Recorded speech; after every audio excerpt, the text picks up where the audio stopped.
আরেকটা প্রশ্ন, হেভেন টিউনের মূল উদ্দেশ্য, তাদের লক্ষ্য উদ্দেশ্য কি? আপনাদের ব্র্যান্ডের সবার কিন্তু একটা লক্ষ্য উদ্দেশ্য থাকে, আপনাদের কি? আমাদের লক্ষ্য উদ্দেশ্য হচ্ছে সুস্থ বিনোদনকে সমাজের প্রতিটি স্তরে পৌঁছে দেয়া।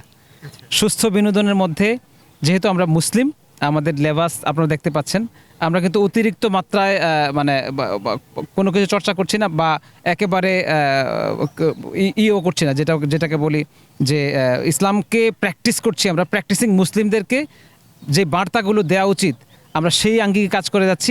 এখানে মানে ইসলামকে যেন প্রত্যেকে প্র্যাকটিস করে, যারা আমরা মুসলিম।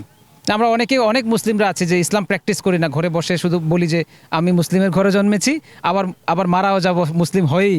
কিন্তু আলটিমেটলি মাঝখানে ইসলাম যদি আমি রিসিভ করি তাহলে কোরআন এবং সুন্নাহকে আমার ধারণ করতে হবে। তো কোরআন সুন্নাহকে ধারণ না করলে সে কী করে মুসলিম থাকে? জন্মটা হয়েছে মুসলিম পরিবারে, মৃত্যু হচ্ছে মুসলিমের সিস্টেমে, কিন্তু মাঝখানে কোরআন এবং সুন্নাহকে আমরা মানছি না। না মানার কারণে নিজেরা পথভ্রষ্ট হচ্ছি। এই যে আমাদের দেশের যে সিচুয়েশান, গত দিনগুলো আমরা দেখলাম, গত 15-17 বছর কিংবা বা আমাদের এই দেশের এই সিচুয়েশানগুলো ঘটার কারণটাই হচ্ছে যে আমরা আসলে নিজেদেরকে মনে করি মুসলিম, আসলে মুসলিমের যেই মূল জায়গাটা কোরআন এবং সুন্নাহ, ওটাকে আমরা আঁকড়ে ধরি না। তো ওইটাকে ওই কোরআন এবং সুন্নাহর মেসেজগুলো মানুষের কাছে পৌঁছে দেওয়াটাই আমাদের টার্গেট। এবং হেভেন টিউন নাশিদ ব্যান্ড, হেভেন টিউন ফাউন্ডেশন কর্তৃক পরিচালিত। হেভেন টিউনের যেই আপনাদের প্রোগ্রামটা এখন করার জন্য আপনি ইচ্ছা পোষণ করছে, এবং সেটা বিভিন্ন বিশ্ববিদ্যালয়, কলেজ হতে পারে, তারা যদি আপনাদেরকে প্রোগ্রামের জন্য ডাকে, কোন মাধ্যমে ডাকবে? না, সেটা তো আমরা অলরেডি আমাদের যখন আমরা লাইভ করেছি গতকালকে, লাইভটা 1 লাখেরও বেশি ভিউ হয়েছে আমাদের পেজে। এখানে কি বলে দেওয়া যায় অফিসিয়াল পেজে? অবশ্যই আমি দর্শকদের উদ্দেশ্যে বলবো যে আমাদের অলরেডি 5টা-6টা কলেজ ইউনিভার্সিটি কমপ্লিট হয়ে গেছে গত কালকে সন্ধ্যার পর থেকে এখন পর্যন্ত, এটা আজকের দিনের এই মুহূর্ত পর্যন্ত।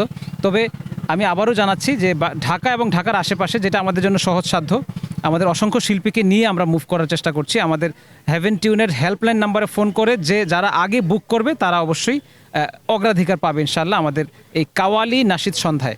সো এটা মানে প্রত্যেকে লুফে নেওয়ার চেষ্টা করছে, প্রচুর ফোন আসছে আমাদের কাছে। আমরা আশা করছি আমরা সময় দেবো সেভাবে ইনশাল্লাহ, এবং ঢাকার বাইরেও যদি কেউ চায় আমরা খুব সহজভাবে ইনশাল্লাহ আমরা এই প্রোগ্রাম বাস্তবায়ন করব। কলেজ ইউনিভার্সিটিগুলোর জন্য সর্বোচ্চ আমরা চেষ্টা করব, আমাদের সহজ সাধ্যভাবে যেভাবে করা যায় আমরা চেষ্টা করবো ইনশাল্লাহ।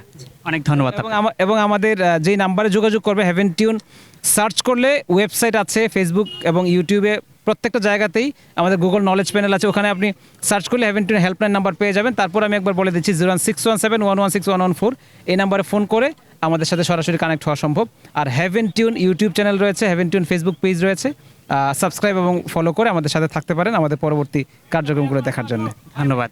আসলে কথা বলছিলাম হেভেন টিউনের। হেভেন টিউন যেই কথাটা আমাদেরকে বলছে এবং সকল জাতিকে বার্তা দিচ্ছেন, সেটা হচ্ছে দেশ ও জাতিকে ঐক্যবদ্ধ হওয়া, অর্থাৎ সকলে যেন এক কাতারে চলতে পারে, একটি ফ্যামিলি গঠন করতে পারে, সেই মেসেজ কিন্তু তাদের গানের মধ্যে রয়েছে। এবং তাদের লক্ষ্য উদ্দেশ্য একটা, যে সুন্দর একটা জাতি হিসাবে বাংলাদেশের মানুষ একাত্রিত হয়ে থাকতে পারে। ত্বকি খান, নিউজ 9, ঢাকা।